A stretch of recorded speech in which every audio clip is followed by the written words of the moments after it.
وحی الہی کا آغاز سورۃ العلق سے ہوتا ہے۔ پہلی ہی سورت میں اس ظلم کے نظام کے خاتمے کا 3 نکاتی ایجنڈا قرآن نے بیان کر دیا۔ پہلی 5 آیات میں اقرأ بسم ربک الذی خلق، اللہ کے نام کو پکارنے، اس ذات نے جس نے انسانیت کو پیدا کیا، جس کو وہ علم دیا جو وہ علم نہیں جانتے تھے، علم الانسان ما لم یعلم، علم کا مرکز اور منبع بتلایا کہ وہ اللہ کی ذات ہے جس سے علم اور طریقہ کار سمجھ میں آتا ہے کہ اس طریقہ کار کے مطابق دنیا میں کام کرنے۔ دنیا کی تمام ایجادات، تمام رہنمائیاں اسی اللہ کی جانب سے انسانیت کے سینے پر، ذہن پر القاء کی جاتی ہیں۔ تو قرآن نے یہ تذکرہ کرنے کے بعد کہا کلا ان الانسان لیطغی، خبردار، ہرگز ہرگز یہ بات قابل قبول نہیں کہ کوئی انسان دوسرے انسانوں پر ظلم کرے، طغیانی کرے، طاغوت بنے، انسانیت پر ظلم کرے، یہ ظلم قابل قبول نہیں ہے۔ انسان کسی دوسرے انسان پر ظلم کرے، یہ بے عینی ہی وہی جملہ ہے جو طور پہاڑ پر موسیٰ علیہ السلام پر وحی نازل کرتے ہوئے اللہ نے فرمایا اذهب الی فرعون انہ طغی، کہ جاؤ فرعون کی طرف کہ اس نے سرکشی کی ہے۔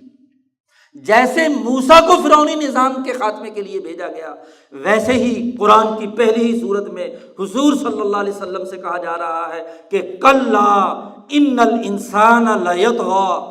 حضور چونکہ پوری دنیا کی طرف مبعوث کیے گئے ہیں، اس لیے مخصوص ابو جہل کا نام نہیں لیا گیا۔ الانسان جو بھی ظالم ہو، ابو جہل ہو، قیصر و کسریٰ ہو، دنیا کے کسی خطے، کسی زمانے، کسی علاقے میں کسی بھی وقت ہو قیامت تک، الانسان جو بھی ظالم انسان ہے، اس ظالم انسان کی سرکشی کبھی قابل قبول نہیں ہوگی۔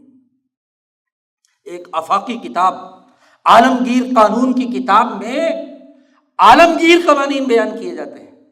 پہلے مرحلے میں صاف طور پر کہہ دیا گیا وہ بلال، وہ صہیب، وہ یاسر، وہ مظلوم، وہ کمزور، ان سے کہا جا رہا ہے کہ اعلان کر دو کہ کلا ان الانسان لیطغی۔ طاغوت کون ہے؟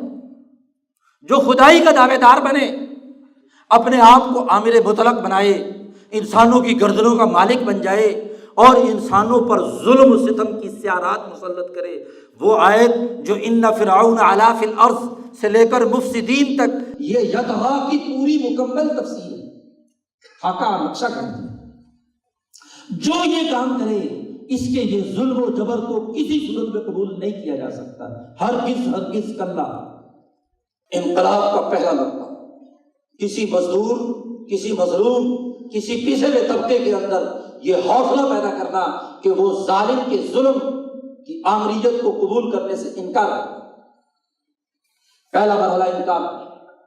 نمبر 2، قرآن نے کہا کلا لئن لم ینتہی لنصفعا بالناصیہ، خبردار، ہرگز ہرگز یہ بات ظلم کی قبول نہیں کی جا سکتی۔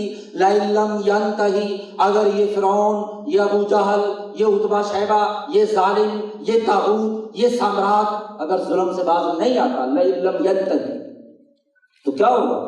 لنصفعا بالناصیہ، ہم اس کی پیشانی پکڑ کر اس کو گھسیٹ لیں۔ سردار کی پیشانی، بڑے بڑے بال رکھے ہوئے ہیں، مانگیں بھری ہوئی ہیں، سونے چاندی کے برادے ڈالے ہوئے ہیں، ہیرے جواہرات بالوں میں پروئے جاتے ہیں۔ جتنا بڑا سردار، جتنا بڑا حکمران، جتنا بڑا مالا اور مترف، اتنے ہی زیادہ ہیرے جواہرات اس کے ماتھے میں ہیں۔ اٹھو مزدوروں، کسانوں، بلال، یاسر، صہیب، اور اٹھ کر اس کے بال پکڑ کر گھسیٹ لو۔ ڈرو مت، اس کی پیشانی کی عزت کرتے ہو تو اس لیے کہ تمہارا حکمران ہے، لیکن اس حکمران کی عزت کی جاتی ہے جو جھوٹ نہ بولے، جو مجرم نہ ہو۔ یہ پیشانی جو ہے ناسیاتن کاذباتن خاطئاتن، یہ پیشانی جھوٹی ہے، انسانی سوسائٹی کے خلاف جرم کرتی ہے، جھوٹ بھی بولتی ہے، خاطئاتن مجرم ہے۔ سوسائٹی میں قرآن حکیم نے کہا معاشرے کی ترقی کے 2 بنیادی امور ہیں، زبان سے نکلی ہوئی بات صدق اور سچائی پر مبنی ہونی چاہیے، اور عمل عدل پر مبنی ہونا چاہیے۔ قرآن نے دوسری صورت میں کہا تمت کلمۃ ربک صدقا وعدلا، تیرے رب کے دو کلمے مکمل ہو گئے، سچائی اور عدل۔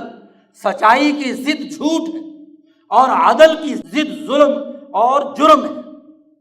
قرآن نے کہا کہ اس کی پیشانی جھوٹ بھی بولتی ہے، سچائی سے متصادم ہے، اور اس کی پیشانی مجرم بھی ہے، عدل کے بجائے ظلم کرتی ہے، لہذا اس کی پیشانی پر ہاتھ ڈالنے سے مت ڈرو۔ کیا ہوگا؟ یہی کہ فَلْيَدْعُ نَادِيَهُ، اس کو کہہ دو کہ یہ اپنے دارالندوہ کے شریک، اپنی مجلسوں اور اپنی پارلیمنٹ اور اپنی کچن کیبنٹ کے ممبران سرداروں کو بلا لے، یدعو نادیہ، بلا لیں، اب مقابلہ ہوگا۔ سندعو الزبانیہ، ہم بھی اپنی زبانیہ اس کے مقابلے پر لائیں، یہ اپنی فوج لائے، یہ اپنی طاقت لائے، ہم اپنی طاقت لائیں گے اس کے مقابلے پر۔ سندعو الزبانیہ، اللہ نے انقلابی اعلان کر دیا، اب ٹکراؤ ہوگا نادیہ کے درمیان اور زبانیہ کے درمیان۔ زبانیہ کون ہے؟ اس خطے کے عظیم انقلابی رہنما، شیخ الحدیث، شیخ التفسیر، محدث، مفسر، فقیہ، سیاسی رہنما، انقلابی رہنما، شیخ الہند مولانا محمود حسن ترجمہ شیخ الہند میں لکھتے ہیں کہ زبانیہ کا ترجمہ حضرت نے کیا ہے ہم بھی اپنے سیاسی پیادے میدان میں اتاریں گے۔ پیادے، جب دو فوجیں آمنے سامنے ہوتی ہیں تو دونوں طرف کی فوجوں کے جو پیادے ہیں وہ مقابلے پر آئیں گے، تو ہم بھی اپنے سیاسی پیادے میدان میں لائیں گے۔ یہ سیاسی پیادے سب سے پہلے تو 313 کی صحابہ کی وہ جماعت ہے جو بدر کے مقام پر موجود تھی، اور پھر ان کی تائید و نصرت کے لیے وہ عظیم الشان فرشتے ہیں جنہوں نے ان کی حوصلہ اور ہمت افزائی کی۔ مقابلہ ہوگا، یہ اپنے دارالندوہ کو لائے، ہم اپنی طاقت کو لائیں گے، سیاسی پیادے کو میدان میں لائیں گے۔ لیکن تیسری بات فرمائی گئی، یہ ظلم کرے، جبر کرے، زیادتی کرے، کلا لا تطیعہ، ہرگز ہرگز اس کی اطاعت نہیں کرنی، اس کا سسٹم نہیں ماننا، اس کی غلامی قبول نہیں کرنی، اس کا ظلم کا نظام نہیں ماننا، لا تطیعہ، بلکہ اللہ کے سامنے سجدہ ریز ہونا ہے اور اللہ کا قرب حاصل کر کے اللہ سے مانگنا ہے۔ اللہ سے بڑی طاقت اور قوت، یہ حوصلہ پیدا کر دیا، یہ جرأت پیدا کر دی ان مظلوموں اور کمزوروں میں۔ آپ دیکھیے کہ جو لوگ یہ کہتے ہیں کہ مکے میں صرف کلمے کی دعوت تھی، کلمہ پڑھنے کے بعد مسلمان سب سے پہلے یہ سورت پڑھتے تھے، اور اس سورت میں انقلاب کا مکمل روڈ میپ دے دیا گیا، طریقہ کار بتلا دیا گیا، انقلابی پروسیجر بتلا دیا گیا۔ لوگ پوچھتے ہیں کہ یہ انقلاب کی لوگ باتیں کرتے ہیں، قرآن میں کہاں انقلاب ہے؟ میں کہتا ہوں قرآن کی پہلی ہی سورت میں انقلاب ہے۔ پہلی سورت میں اللہ سے تعلق کے بعد ان 3 نکاتی ایجنڈے میں ایک انقلابی پروگرام دے دیا گیا کہ ظالم کے ظلم کو قبول نہیں کیا جائے گا، اور اگر وہ ظلم سے باز نہ آئے تو اس کو پکڑ کر گھسیٹا جائے گا، مقابلہ ہوگا نادیہ اور زبانیہ کا۔ لیکن اس مشکل حالات میں بھی لا تطیعہ، اس کی اطاعت نہیں کرنی ہوگی۔ دو ٹوک باتیں، کوئی چھپی بات نہیں ہے، کوئی اپنی طرف سے ترجمہ نہیں ہے، قرآن کے الفاظ کا ترجمہ ہے، جس عالم سے جا کر مرضی پوچھ لو۔ آپ دیکھیے کہ اس 3 نکاتی ایجنڈے کے تحت حضور صلی اللہ علیہ وسلم نے مکہ میں کام شروع کیا۔ وہ بلال حبشی جو ابو جہل کے ظلم و ستم کی وجہ سے کبھی اف بھی نہیں کرتا تھا، وہی بلال، اس کے اندر وہ جرأت پیدا ہوتی ہے، وہ ہمت پیدا ہوتی ہے کہ وہ تپتے ریت پر لٹا کر اس غلام پر، کالے کلوٹے پر ظلم کرتا ہے، اور اسے کہتا ہے کہ تم اس نظریے سے منحرف ہو جاؤ۔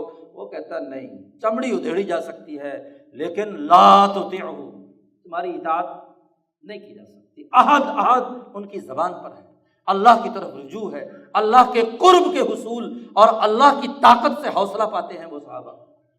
یاسر، صہیب ہے، عمار ہے، مظلوم و کمزور ہیں، جو حضور صلی اللہ علیہ وسلم کی جماعت میں شامل ہوتے چلے جا رہے ہیں۔ ہرقل کے دربار میں، بخاری میں یہی، اس کے بعد جو حدیث آتی ہے، ابو سفیان جو اس زمانے میں ابھی مسلمان نہیں ہوئے تھے، ابو سفیان قافلے کے ساتھ پہنچے ہوئے ہیں۔ ہرقل نے پوچھا ابو سفیان سے کہ سچ سچ بتاؤ کہ اس نبی نے جس نے نبوت کا دعویٰ کیا ہے، اس کی جماعت میں کمزور لوگ ہیں یا بڑے بڑے اشرافیہ ہیں، بڑے بڑے مالدار اور سرمایہ دار ہیں؟ تو ابو سفیان نے کہا کہ کمزور لوگ، غریب لوگ ہیں، یتیم و مسکین ہیں، سوسائٹی کے پسے ہوئے لوگ ہیں، انہوں نے سب سے پہلے دین کی دعوت قبول کی۔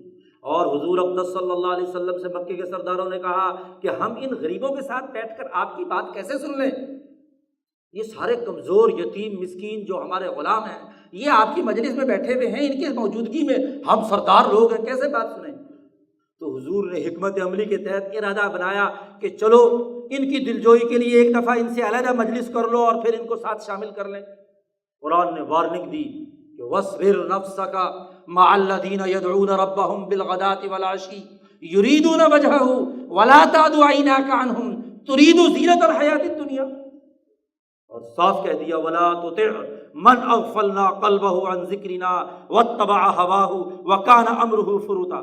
اے محمد صلی اللہ علیہ وسلم اس سچی جماعت کے ساتھ جمائی رکھیے جو اللہ سے تعلق قائم کرتی ہے صبح و شام، ان کو چھوڑ کر سرمایہ داروں کی طرف نظر مت کیجیے جو خواہش پرست ہیں، اپنے نظام میں ظالم اور زیادتی کرنے والے ہیں، امرہ فروتا۔ تو دیکھیے نبی اکرم صلی اللہ علیہ وسلم نے مکہ مکرمہ میں صحابہ کی یہ جماعت مصیبتوں اور مشقتوں میں بنائی، تیار کی۔ حضور حج کے موقع پر قبائل کو دعوت دیتے ہیں، یہ دعوت قبول کرو، تو حضور کا حقیقی چچا ابو لہب پیچھے پیچھے چلتا ہے اور کہتا ہے یہ میرے خاندان کا بچہ ہے اور یہ اس کے دماغ پر اثر ہو گیا ہے، مجنون ہے، شاعر ہے، ساحر ہے۔ قرآن نے سارے الزامات دہرائے ہیں، کتنی اذیت کی حالت میں ہے، لیکن اس کے باوجود اپنے عزم پر لا تطعہ، اس کی بات قابل قبول نہیں ہے۔ شیب ابی طالب میں 3 سال اذیتیں برداشت کرتے ہیں، لیکن صحابہ کی انقلابی جماعت مستقیم اپنی جگہ پر استقامت اختیار کی۔